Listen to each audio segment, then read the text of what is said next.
యెహోవా మంచివాడు అనే నామం. మంచివాడు, గాడ్ ఈజ్ గుడ్ కదా, గాడ్ ఈజ్ గుడ్ అంటారు కదా, గుడ్ గాడ్. దేవుని స్వభావం మంచితనం. యెహోవా మంచివాడు, ఆయన కృప నిరంతరం ఉండును. సైన్యములకు అధిపతి యెహోవాను స్తుతించడానికి యెర్మీయా 33:11 ఉన్నది. మంచితనం అనేది దేవుని గుణం కాబట్టి ఇది ఆత్మఫలంగా కూడా మనం చూస్తున్నాం. ప్రేమ, సంతోషం, సమాధానం, దీర్ఘశాంతం, విశ్వాసం, సాత్వికం, దయాళుత్వం, మంచితనం, ఆశా నిగ్రహం. మంచితనం అనేది ఫ్రూట్ ఆఫ్ ద స్పిరిట్. ఒక మంచి వ్యక్తి అని అంటాం కదా, ఆ మంచితనం దేవుని దగ్గర నుండి రావాలి. ఒక దుర్మార్గుడు యేసు ప్రభువును రక్షకునిగా స్వీకరించిన తర్వాత మంచి ప్రవర్తన కలిగి ఉంటాడు. అంటే ఏ స్వభావం అతనిలో వచ్చింది? దేవుని స్వభావం వచ్చిందని అర్థం. అంతకుముందు అక్రమము, వ్యభిచారము, దొంగతనాలు, దోపిడీలు ఇవన్నీ చేసిన వాళ్ళు కూడా, త్రాగుడు, ఇలాంటి వారు కూడా ప్రభువును అంగీకరించిన తర్వాత ప్రభు యొక్క సుగుణం వచ్చేస్తుంది, మంచి వారుగా మారిపోతున్నారు. అంటే దేవుని గుణం అన్నమాట మంచితనం. దేవుని మంచితనం మనకు చూపెడతాను అంటున్నాడు. ఇదిగో నా మంచితనం అంతా నీ ఎదుట నేను కనపరుస్తానని మోషేతో అన్నాడు. నిర్గమకాండం 33:19 ఉంది, నా మంచితనం అంతా నీ ఎదుట కనపరచేదని, యెహోవాను నామము నీ ఎదుట ప్రకటించేదని. అంటే కొన్నిసార్లు కొందరు వ్యక్తులు ఎంత మంచిగా మనతో ఉంటారు కదా, కానీ వాళ్ళ మంచితనమే మనం తట్టుకోలేం. నాకు ఎప్పుడు అనిపిస్తుంది, ఒక మనిషి మంచితనమే మనకు తట్టుకోలేకపోతే దేవుని మంచితనం ఎలా తట్టుకుంటాం? అంటే how good and great God is కదా. ఆయన మంచితనం మన జీవితంలో అనుభవిస్తున్నాం. ఆయనలో ఏ చెడుతనము లేదు. దేవుని స్తోత్రం, హల్లెలూయా. దేవునిలో ఏ చెడుతనము లేదు. ఆయన మంచి దేవుడు అన్నమాట.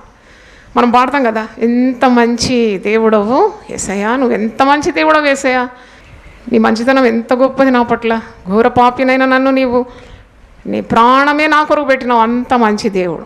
ఎంత మంచి దేవుడు, ప్రాణమే మన కొరకు అర్పించినాడు. అంత మంచి దేవుడు కదా. ఒక మంచి వ్యక్తి ఏదైనా ఇస్తాడు కానీ ప్రాణం ఇస్తాడా? కానీ ప్రభు మనల్ని ఎంత ప్రేమించి, ఎంత మంచితనం అంటే ప్రాణమే ఇచ్చినాడు. పాపులమైన మనల్లో పరిశుద్ధులుగా మార్చినాడు. అది ఆయన మంచితనం అన్నమాట. నీకు ఈ లోకంలో ఎవరు లేనప్పుడు ప్రభువే నీకు తోడుగా ఉన్నాడు. అదే మంచితనం. నీ అపాయం నుండి విడిపిస్తున్నాడు. అదే మంచితనం. నీ ఇబ్బందుల నుండి, ఇక్కట్ల నుండి విడిపిస్తున్నాడు. అదే దేవుని మంచితనం. నువ్వు ప్రార్థన చేసినప్పుడు నీ ప్రార్థనకు జవాబిస్తున్నాడు అంటే అది దేవుని మంచితనం. దేవుని స్తోత్రం, హల్లెలూయా. కాబట్టి దేవుని మంచితనాన్ని ప్రతిరోజు నువ్వు అనుభవిస్తున్నావు. Every day you are tasting that God is good. కీర్తనాకారుడు అంటాడు, యెహోవా ఉత్తముడని రుచి చూచి తెలుసు. Is the best, God is best, God is good, God is great అని డైలీ ప్రతిరోజు నువ్వు చూస్తున్నావు, ప్రార్థన చేస్తున్నావు, దాని జవాబు పొందుతున్నావు. ఆయన నడిపింపు, ఆయన రక్షణ, ఆయన పోషణ, ఆయన సంరక్షణ ఇవన్నీ కూడా అనుభవిస్తున్నావు. ఎంత మంచి దేవుడు. నీకు కావాల్సిన గాలి, నీరు, వెలుతురు కదా, నీకు కావాల్సిన కన్ను, చెవు, ముక్కు, జీర్ణ కోశాలు, అవయవాలు, కాళ్ళు, చేతులు అన్నీ కూడా నిర్మించి నీకు ఇచ్చినాడు. అంటే ఆయన మంచి దేవుడు. అన్నిటికంటే గొప్పగా నిన్ను రక్షణ మార్గంలో నడిపించినాడు, పాపము నుండి విడిపించినాడు. మంచి దేవుడు. అందుకే ఈ మంచి దేవుడు నీకు ఎప్పుడు కీడు చేయడు అనమాట. He will not do anything harm. Hallelujah. అది దేవుడు మంచివాడు అంటే నీకు ఎప్పుడు కీడు చేయడు. ఆయన మనపూర్వకంగా ఎవరిని కూడా బాధించడంట. దేవుని స్తోత్రం, హల్లెలూయా. ఏదైనా నీ జీవితంలో కీడు జరిగితే నువ్వు అనుకోవాలి, దీని ద్వారా దేవుడు ఏదో మేలు నా కొరకు ఉద్దేశించినాడు. అందుకే రోమియోలకు రాసిన పత్రిక 8:28 ఉంది, దేవుని ప్రేమించే వారికి అనగా ఆయన సంకల్పం చొప్పున పిలువబడిన వారికి సమస్తము మేలు కొరకే సమకూడి జరుగుతుంది. హల్లెలూయా చెప్దామా? హల్లెలూయా. అంటే he does only good and no evil for his children. మనము మన బిడ్డలకు ఎప్పుడైనా కీడు తలస్తామా? ఎప్పుడు తలంచాం. మన బిడ్డలు ఎప్పుడు అన్ని విధాలుగా వర్ధిల్లాలనే ఆశ.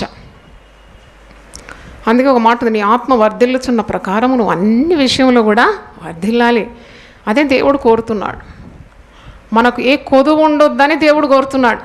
అంత మంచి దేవుడు అన్నమాట. అందుకే 34వ కీర్తనలో కీర్తనకారుడు అంటాడు, సింహపు పిల్లలైనా లేమి కలిగి ఆకలిగొనును యెహోవాను ఆశ్రయించే వారికి ఏ మేలు కూడా కొదవలేదు. హల్లెలూయా. ఆయన యందు భయభక్తులు గల వారికి ఏది కొదవలేదంట. అంత మంచి దేవుడని నువ్వు జ్ఞాపకం చేసుకోవాలి. అందుకే యోబు అన్ని ఈ లోకరీతిగా ఉన్న భాగ్యాలన్నీ కూడా నష్టపోయినా యోబు ఒక మాట అంటాడు, దేవునిలో అన్యాయము లేదు, యెహోవా ఇచ్చెను యెహోవా తీసుకొని పోయాను. ఆయన అన్యాయం చేసినని తన నోటి ద్వారా పలకలేదంట. అంటే మంచి దేవుడు, మంచి చేస్తాడు. నా కీడు సంభవించినా అది నా మంచి కొరకే జరుగుతుందని విశ్వాసము. అందుకే ఆయన నోటితో పాపం చేయలేదట. ఆయన దేవుడు అన్యాయం చేసినని చెప్పలేదంట. ఎందుకు నేను దేవుడు అన్యాయం చేసినని చెప్పాలి? నేను నా తల్లి గర్భంలో నుండి ఏమి తీసుకొని వచ్చినానని, నేను ఏమి తీసుకొని పోతానని? నాకు ఏవి కలిగినా ఈ లోకంలో అది ఎవరి వలన కలిగింది? దేవుని వల్లనే కలిగింది. కాబట్టి నాకేం అధికారం ఉంది? నాకు ఎందుకు తీసేసినావు అని అడగడానికి నాకేం అధికారం ఉంది? కాబట్టి యెహోవా ఇచ్చాను, యెహోవా తీసుకొని పోయాను. ఆయన నామము స్తుతింపబడను కాక. హల్లెలూయా. కాబట్టి మనకి ఏదైనా కష్టాలు సంభవించినప్పుడు, శ్రమ సంభవించినప్పుడు, మన ప్రార్థనలకు జవాబు రానప్పుడు మనం ధైర్యాన్ని కోల్పోకూడదు, ప్రార్థన మానేయకూడదు, మందిరాన్ని మానేయకూడదు, దేవునికి దూరం కాకూడదు. దేవుడు ఏదో మంచి ఉద్దేశంతోనే నిన్ను శ్రమల గుండా తీసుకొని వెళ్తున్నాడు. శ్రమ కలగక మునుపు నేను త్రోవ విడిచిని, ఇప్పుడైతే నీ ఆజ్ఞలను అనుసరించి నేను నడుచుకుంటున్నాను. శ్రమ రాకుంటే నీవు పెడదారిలో వెళ్ళిపోతావు. శ్రమ అంటే క్రమశిక్షణ అన్నమాట. నీ జీవితంలో కొన్ని సురుకులు పడుతుంటాయి, కొన్ని దెబ్బలు పడుతుంటుంది, కొన్ని గాయాలు, ఇవన్నీ కూడా దేవుడు తాను ప్రేమించే వారిని గద్దించి శిక్షించి చక్కని మార్గంలో నడిపిస్తాడు. విలాపవాక్యం 3:31 ఒక మాట ఉంది, ప్రభు సర్వకాలము విడనాడడు, ఆయన బాధ పెట్టినను తన కృపా సమృద్ధిని బట్టి జాలిపడును, హృదయపూర్వకంగా ఆయన నరులకు విచారమునైనను బాధనైనను కలగజేయడు. మనపూర్వకంగా ఆయన ఏ బాధ ఎవరికి కలగజేయడట. కాబట్టి దేవుని చిత్తానికి మనల్ని మనం సమర్పించుకోవాలి. యేసు ప్రభు శరీరధారిగా ఉన్నప్పుడు ఎంత మంచితనం, ఆయన 3.5 సంవత్సరాల పరిచర్యలో మంచితనమే మంచితనం చూస్తూ ఉంటాం కదా. గుడ్డోడు వస్తే కనికరంతో బాగు చేస్తాడు, చెవిటోని బాగు చేసినాడు, మూగువాని బాగు చేసినాడు, కుంటివాని బాగు చేసినాడు, ఆకలిగా ఉన్న వారికి ఏం చేసినాడు? ఆహారం ఇచ్చినాడు. గాలి సముద్రం అలల చేత కొట్టబడి శిష్యులు బాధపడుతున్నప్పుడు వేళలో మీరు భయపడొద్దన్నాడు. గాలి సముద్రాన్ని అణిచివేసినాడు. అంటే ఒక్క మాటతో ఆ గద్దించగా గాలి సముద్రం అణిగిపోయింది. అంటే భయములో ఉన్న శిష్యులను కూడా ఆదరించినాడు, వారికి ధైర్యాన్ని ఇచ్చినాడు. తర్వాత లాజరు చనిపోయి మరియా మార్తలు ఏడుస్తూ ఉన్నారు కదా చనిపోయిన సహోదరుని. అప్పుడు ప్రభు ఏం చేసినాడు? ప్రభు కూడా కన్నీళ్ళు కార్చిన. అంత మంచితనం అన్నమాట. చనిపోయిన సహోదరుని తిరిగి బ్రతికించి వారికి ఇచ్చినాడు. యేసు ప్రభు కుష్ఠరోగులను కూడా బాగు చేసినాడు. It's all his goodness. కనుక దేవుని స్వభావాల్లో ఒకటి, దేవుడు మంచివాడని నువ్వు తెలుసుకోవాలి. ఆయన మోసం చేయడు, ఆయన ఏ కీడు నీకు మనపూర్వకంగా చేయడు, ఆయన నీకు ఏ అపాయము తలపెట్టడు అని విశ్వాసం నీకు ఉండాలి. నిన్ను చెయ్యి విడవడు, నిన్ను కాపాడుతాడు, ముసలితనం వరకు కాపాడుతాడు. అందుకే ఒక మాట ఉంది, 92వ కీర్తన 14-15వ వర్షంలో ఒక మాట ఉంది చూడండి. Psalms 92:14 and 15. నాకు ఆశ్రయదుర్గమైన యెహోవా యథార్థవంతుడనియు ఆయన యందు ఏ చెడుతనము లేదనియు ప్రసిద్ధి చేయుటకై వారు ముసలితనమందు ఇంకా చిగురు పెట్టుచుందరు, సారము కలిగి పచ్చగా ఉంటారంట. ముసలితనంలో కూడా సాక్ష్యం ఇస్తారంట, నా దేవుడు నా బ్రతుకు కాలం అంతా నాకు తోడుగా ఉండి నేను ప్రార్థన చేసినప్పుడు తన మంచితనం అంతా చూపెట్టినాడు, ఆయనలో ఏ చెడుతనము లేదు. హల్లెలూయా, దేవుని స్తోత్రం. దేవుడు మంచివాడు అనే నామము మనం ధ్యానించినాం. యెహోవా మంచివాడు. మరి ఇంకొక నామము, మీరు భయపడవలసిన వాడు అని ఒక నామం ఉంది. యెషయా 8:13 ఉంది.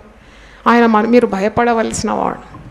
సైన్యములకు అధిపతి యెహోవా ఏ పరిశుద్ధుడు అనుకోనండి, మీరు భయపడవలసిన వాడు ఆయన కోసమే దిగులు పడాలి, అప్పుడు ఆయన మీకు పరిశుద్ధ స్థలముగా ఉండను. అంటే the one whom you should fear.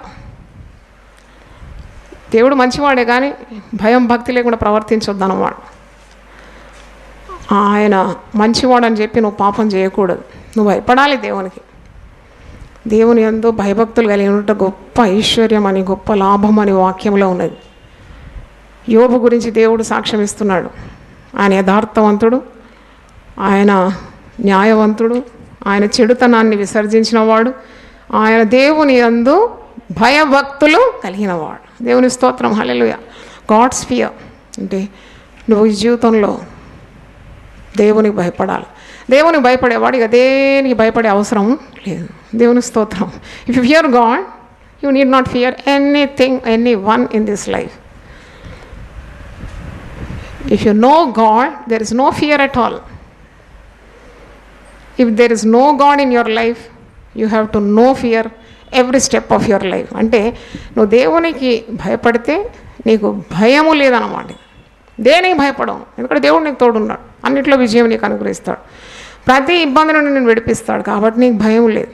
నువ్వు దేవునికి భయపడాలి, ఇక దేనికి భయపడకూడదు. కానీ మన జీవితంలో మనం ఎంత భయపడతాం కదా, ఎప్పుడు భయమే. అసలు భయపడొద్దు అని నేర్చుకున్నా దేవుడు సహాయం చేస్తాడని తెలిసినా ఏదైనా రోగం రాగానే ప్రాణం పోతుందని ప్రాణ భయం, రోగ భయం, కీడొస్తున్నదన్న భయం, శత్రువులు ఏదో మనల్ని పడగొడతారనే భయం, భయం భయం భయంతోనే గడుపుతున్నాం. ఈ భయాన్ని నీవు జయించాలి, దేవునికే భయపడాలి, మరి దేనికి కూడా నువ్వు భయపడవద్దు. ఇక్కడ మంచి మాట ఉంది, యెషయా 8:13, సైన్యములకు అధిపతియగు యెహోవా is the Lord of all armies and he will fight every battle of yours. ఈ ప్రతి కార్యాన్ని కూడా ఆయన మరి నీకు విజయం అనుగ్రహిస్తాడని అర్థం. దేవుని భయము నీకు చాలా లాభం. నువ్వు దేవునికి భయపడితే మొట్టమొదటి ఆశీర్వాదం ఏంటంటే నువ్వు ఏ పాపం చేయవు కదా. దేవుని భయపడితే పాపం చేస్తామా? దేవుని భయపడితే వ్యభిచారం చేస్తామా? దేవుని భయపడితే దొంగతనం చేస్తామా? దేవుని భయపడితే ఇతరుల సొమ్ము ఆశిస్తామా? చూడండి ఎంత పవిత్రమైపోతాం. దేవుని భయం ఉంటే వి బికమ్ ప్యూర్. నువ్వే కీడులో పడవు దేవుని భయం ఉంటే. దేవుని భయం లేకుంటే నువ్వు నిర్భయంగా, దేవుని భయం లేకుండా ఉంటే ఇష్టం వచ్చిన అక్రమాలు చేస్తావు, చేతులకు బేడీలు పడుతుంది, కటకట పాలైపోతావు, శిక్ష పడుతుంది, నీ జీవితం అంతా పతనమైపోతుంది. అంటే అందుకే దేవుని వాక్యము నీ హృదయంలో ఎప్పుడు ఏం చేయాలి? భద్రపరచుకోవాలి. నీ హృదయంలో ఉంటే నీ ఒక్క అడుగు జారదట. తిన్నని త్రోవలో, చక్కని త్రోవ, సూటి అనే మార్గంలో నడిపించేదే దేవుని వాక్యం. అందుకే నీ వాక్యము నా పాదమునకు దీపం, అది నా త్రోవకు వెలుగు ఉంటే నువ్వు దేని మీద అడుగు పెడతావు? ఏ ఇరకటంలో పడడం, నీకు పాదము జారదు, తొట్టిల్లో చక్కగా నడుస్తావు. కనుక ఆ దేవుని భయం నీకు వాక్యం చదువుతున్న కొలది పాపం ఏది, పరిశుద్ధత ఏది, తేట తెల్లం చేసేది వాక్యం. అందుకే వాక్యం వెలుగు అన్నమాట. చీకటిలో తడుములాడుతావు, ఏది ఏంటో నీకు తెలియదు, ఏది పాపమో, ఏది నీచమో, ఏది కావాల్సిందో, ఏది పోవలసిందో నీకేం తెలియదు. కానీ దేవుని వాక్యం చదువుతున్న కొలది నీకు దైవ భయం ఏర్పడుతుంది. అవును, నీ జీవితంలో తగనివన్నీ తొలగించుకుంటావు, తగినవన్నీ కూడా నువ్వు పొందుపరుచుకుంటావు, దేవుని కలిగి ఉంటావు. దేవుని భయం నీకు ఉంటుంది కాబట్టి ప్రతి నీచ కార్యం నుండి దూరంగా ఉంటావు. పరిశుద్ధత, ఇది ఈ గ్రంథం పేరేంటి? ఎక్కడ లోకంలో ఎక్కడైనా ఏ గ్రంథంకైనా ఈ పేరుందా? చెప్పండి, ఉందా? దేనికైనా మీరు ఎన్నో పుస్తకాలు చదివి ఉండొచ్చు, నేను కూడా ఎన్నెన్నో పుస్తకాలు చదివినాను, కానీ ఏ పుస్తకానికి కూడా పరిశుద్ధ గ్రంథం అని లేదు. పోనీ ఇతర మతాల్లో అలాగుందంటే ఆ మతాల ఒక్కొక్క పేరుంది, కానీ పరిశుద్ధ గ్రంథం అని అయితే నేను వినలేదు. ఈ పరిశుద్ధ గ్రంథం నువ్వు చదువుతున్న కొలది నీ జీవితాన్ని ఏం చేస్తుంది? పరిశుద్ధపరుస్తుంది. చప్పట్లు కొట్టి దేవుని స్తుతిద్దాం. The more you read the word, the more holy you become, because you know what all to remove from your life. నీ జీవితం ఏదైతే తొలగించుకోవాలో నువ్వు తెలుసుకుంటావు. అది దేవుని భయం అన్నమాట. కీడు అనేది తొలగించుకుంటావు, పాపం తొలగించుకుంటావు. నీకెవరి మీద ఈర్ష్య, కోపం, ద్వేషం, అసూయ ఇలాంటివన్నీ కూడా దేవునికి ఇష్టమైన మార్గాలన్నీ తొలగించుకుంటావు. కాబట్టి పవిత్రమైపోతావు. దేవునికి స్తోత్రం, హల్లెలూయా. కాబట్టి భయపడవలసిన వాడు దేవుడే. కొందరు బల్లికి భయపడతారు, పిల్లికి భయపడతారు కదా, భయం భయం అంటారు. అసలు దేనికి భయపడొద్దు అన్నమాట. గుండె నిండా దేవుని భయం ఉండాలి. ఆయనే భయపడవలసిన వాడు. ఏ కార్యానికి కూడా భయపడొద్దు అన్నమాట. దేవుని బిడ్డలకు పెద్ద ప్రసంగం ఏంటి వాక్యములు అంటే ఒకటే చెప్పొచ్చు నేను, హోల్ వర్డ్ మొత్తం ఫియర్ నాట్ అంతే. దేవుడు ఏమంటాడు? భయపడొద్దు అంతే. హల్లెలూయా చెప్దాం. నువ్వు భయపడొద్దు. నువ్వు సింహములను, నాగుపాములను నువ్వు త్రొక్కుతావు అంటే అన్ని కార్యాలు నీ కాళ్ళ కింద ఉంటుంది అన్నమాట. భుజంగములను అణగద్రొక్కుతావు అంటే దైవశక్తి అన్నమాట. దేవుని భయం ద్వారా నీకు ఏర్పడిన గొప్ప శక్తి ప్రతిదీ నీ పాదాల కిందకి వచ్చేస్తుంది. నువ్వు దేనికి భయపడడం లేదు. That is a blessing. అదొక పెద్ద ఆశీర్వాదం. దేవుని స్తోత్రం. హల్లెలూయా. భయము భక్తి అని ద్వంద్వ పదం. కొందరు కేవలం భయమే ఉంటుంది, భక్తి ఉండదు. కొందరు కుట్టుట్టి భక్తి ఉంటుంది కానీ దేవుని భయం ఉండదు. కాకుండా నీకేముండాలి? దేవుని భయము భక్తి రెండు ఉండాలన్నమాట. భయభక్తులు. అందుకే దేవుని యందు భయభక్తులు కలిగి ఉండాలి. యెహోవా యందు భయభక్తులు కలిగి ఉండట జ్ఞానమునకు మూలం. అది దానికి మించిన జ్ఞానం లేదన్నమాట. దేవుని భయమే నీ జ్ఞానం, అంతకు మించిన జ్ఞానం లేదు. 3వ నామం చూడండి, పితరుల దేవుడు అనే నామం. నిర్గమకాండం 15వ అధ్యాయం 2వ వచనంలో ఉంది. యెహోవాయే నా బలము, నా గానము, ఆయన నాకు రక్షణయు, ఆయన నా దేవుడు, ఆయనను వర్ణించెదను, ఆయన నా పితరుల దేవుడు, ఆయన మహిమను స్తుతించి. ఎర్ర సముద్రం దాటిన తర్వాత మోషే పాట పాడుతున్నాడు, మిర్యం కూడా పాట పాడింది. ఇది నిర్గమకాండ 15వ అధ్యాయంలో ఈ పాట ఉంది. దీంట్లో పితరుల దేవుడు అనే నామం మనం చూస్తున్నాం. మోషే ఇశ్రాయేలు ప్రజలను దేవుని స్తుతిస్తూ ఆయన మహిమను, ఆయన చేసిన ఆశ్చర్యకార్యాలను కీర్తించి కొనియాడుతున్నారు. ఇది ఒక స్తుతి గీతం అన్నమాట. పితరుల దేవుడు అంటే పితరులకు చేసిన వాగ్దానాలు, శత్రువుల మీద విజయం ఇస్తానని విజయం ఇచ్చి జయోత్సవంగా నడిపించినాడు అని వారు కొనియాడుతున్నారు. 144వ కీర్తన 15వ వచనంలో ఒక మాట ఉంది, యెహోవా తమకు దేవుడు కాగల జనులు ధన్యులు. మన తల్లిదండ్రులు ఏ దేవుణ్ణి అయితే కలిగి ఉండినారో అదే దేవుణ్ణి మనం కూడా కలిగి ఉన్నాం. మన తల్లిదండ్రులు, మన పితరులు ఏ దేవుని మరి పూజించినారో, సేవించినారో అదే దేవుని మనం కలిగి ఉన్నాం. వారు మోసపోలేదు, వారు నశించలేదు, వారు ప్రార్థన చేసి ఫలం పొందుకున్నారు. అదే దేవుని మనం కలిగి ఉన్నాం, మనం వెంబడిస్తున్నాం. మనం విగ్రహాల తట్టు తిరగడం లేదు, క్రొత్త దేవుళ్ళని ఏర్పరచుకోవడం లేదు, కానీ మన పితరులు అనుసరించిన దేవుని మనం అనుసరిస్తున్నాం. కాబట్టి ఏ వాగ్దానాలు అయితే మన పితరులకు అనుగ్రహించినాడు అదే వాగ్దానాలు మనము విశ్వాసం ద్వారా పొందుకుంటున్నాం. కాబట్టి పితరుల దేవుడు, గాడ్ ఆఫ్ అవర్ ఫాదర్స్, పితరులకు ఇచ్చిన ప్రతి వాగ్దానము నెరవేరుతుంది. యెహోషాపాతు శత్రు రాజులు పైబడుతున్నప్పుడు ఒక ప్రార్థన చేస్తాడు. 2వ దినవృత్తాంతంలో 20వ అధ్యాయం 6వ వచనంలో పితరులకు దేవుడు చేసిన వాగ్దానాలన్నీ కూడా జ్ఞాపకం చేస్తూ వల్లిస్తూ, మా పితరుల దేవా యెహోవా, నీవు ఆకాశమందు దేవుడవై ఉన్నావు, అన్యజనుల రాజ్యముల నేలువాడవు నీవే, నీవు బాహుబలము గలవాడవు, పరాక్రమం గలవాడు, నిన్నెదిరించటకు ఎవరికి నీ బలము చాలదు. అంటే మా పితరుల దేవుడు, మా పితరులకు ఏ విధంగా విజయం ఇచ్చినావు అలాగే మాకు కూడా విజయం ఇస్తావు అని అర్థం. కొన్నిసార్లు నా జీవితంలో మరి ఏదైనా ఇబ్బందులు ఎదుర్కొన్నప్పుడు వెంటనే మా తండ్రి గారిని, తల్లి గారిని జ్ఞాపకం తెచ్చుకుంటాను. అబ్బా, వాళ్ళు ఎన్ని ఇబ్బందులు పడినారు, ఎన్ని శ్రమలు పడినారు, దేవుని సేవకులు ఎంత ఆత్మల భారం కలిగి కన్నీళ్లతో వెతినారు కదా. అదే దేవుని నేను సేవిస్తున్నాను కదా, నా పితరుల దేవుడు కదా ఆయన. మరి వారు నీ యందు నమ్మిక నుంచి వారు ఏనాడు సిగ్గు అవమానం పొందలేదు కదా. కనుక దేవుని తట్టు చూసే వారికి వెలుగు కలుగుతుంది కానీ అవమానము కలగదు. హల్లెలూయా చెప్తారా? మరి యెహోషాపాతు రాజు విజయం పొందుకున్నాడు, పితరుల దేవా అని మొరపెట్టి ఆ రోజు విజయం పొందుకున్నాడు. కీర్తనలు 22 చూడండి, 4వ వచనం, Psalms 22:4. మా పితరులు నీ యందు నమ్మిక ఉంచిరి, వారు నీ యందు నమ్మిక ఉంచగా నీవు వారిని రక్షించితివి. హల్లెలూయా. అవును, మన పితరుల దేవుడై ఉన్నాడు. అందుకే మనకు అవమానం కలగదు, మన ప్రార్థనలకు తప్పకుండా జవాబు దొరుకుతుంది. మన పితరులను కరుణించిన దేవుడే మనల్ని కూడా కరుణిస్తాడు. మనకొక దేవుడు, మన తండ్రికి ఒక దేవుడు, లేక మన తాతకి ఇంకో దేవుడు అట్లా లేదు కదా. భారతదేశంలో 3 కోటి దేవతలు, దేవుళ్ళు ఉన్నారట, కానీ యెహోవాయే దేవుడు. నేనే దేవుడను, మరి ఏ దేవుడు లేడు. భూదిగంత నివాసులారా, మీరు నా వైపు చూచి మీరు రక్షణ పొందకండి. మనకు ఒకే దేవుడు, is God of our fathers, is God of generations. తరములకు నీవు దేవుడవై ఉన్నావు. 90వ కీర్తన, మోషే రాసిన కీర్తన ఒకసారి చూడండి. 90వ కీర్తన, is God of generations, God of our fathers. 90వ కీర్తన, ప్రభువా తరతరముల నుండి మాకు నివాస స్థలము నీవే. హల్లెలూయా. ఒక తరం, 2వ తరం, 3వ తరం, వేల వేల తరాలకు ఆయనే దేవుడు. తరతరములకు నీవు మాకు నీ వాసస్థలం. పర్వతములు పుట్టక మునుపు, భూమిని లోకమును నీవు పుట్టింపక మునుపు, యుగ యుగములు నీవే దేవుడు. హల్లెలూయా.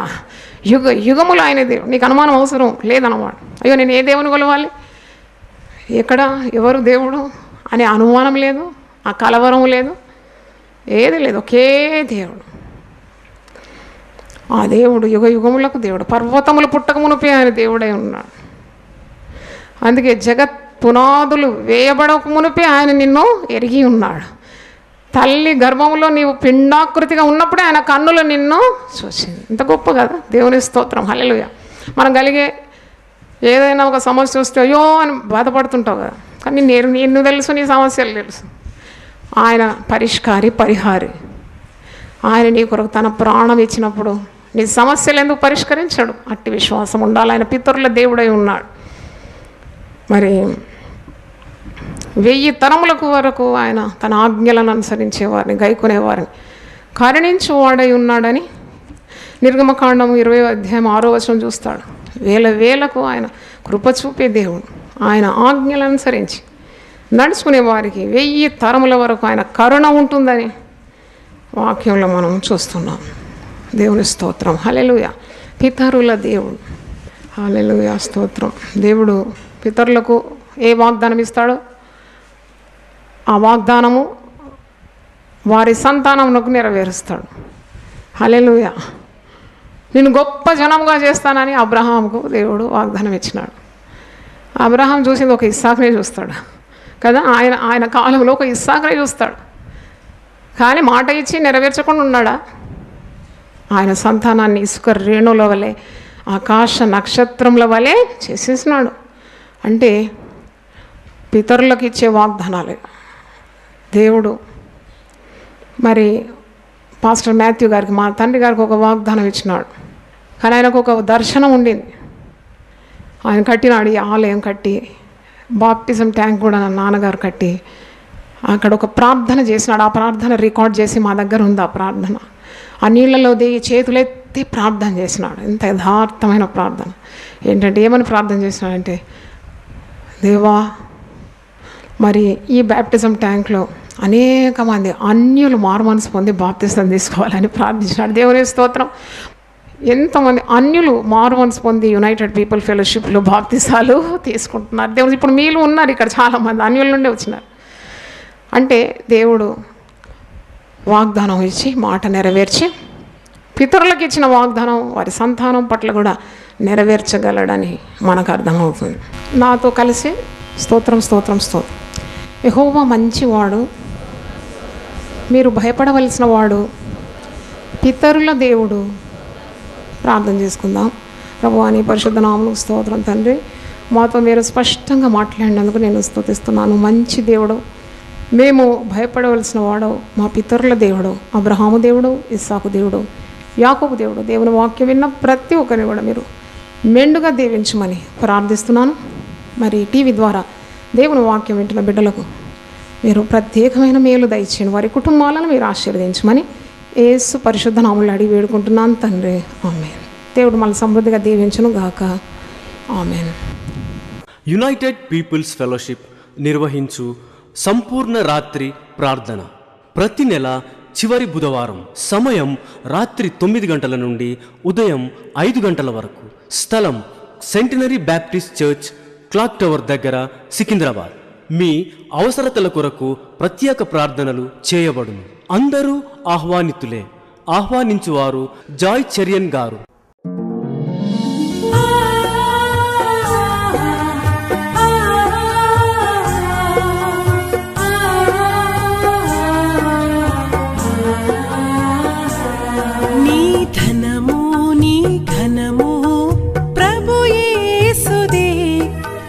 దశమా భాగమునీయ వెనుదీతువా. నీ ధనము నీ ఘనము ప్రభు యేసుదే. నీ దశమా భాగమునీయ వెనుదీతువా. ధరలోన ధనధాన్యములని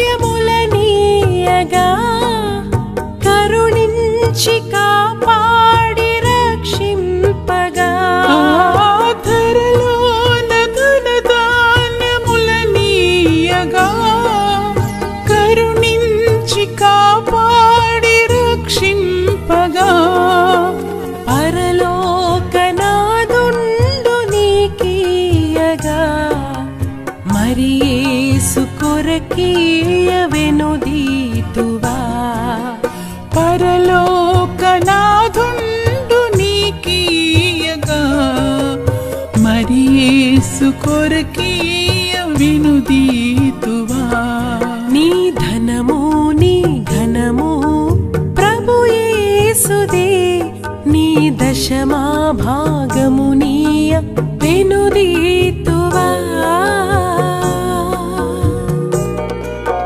పాడి పంటలు ప్రభువు నీకీయగా కూడు గుట్టలు నీకు దయచేయగా పాడి పంటలు ప్రభువు నీకీయగా కూడు గుట్టలు నీకు దయచేయగా వీడంగ ప్రభు యేసు నామంబును గడువేల ప్రభుకీయను క్రైస్తవా వేడంగ ప్రభు యేసు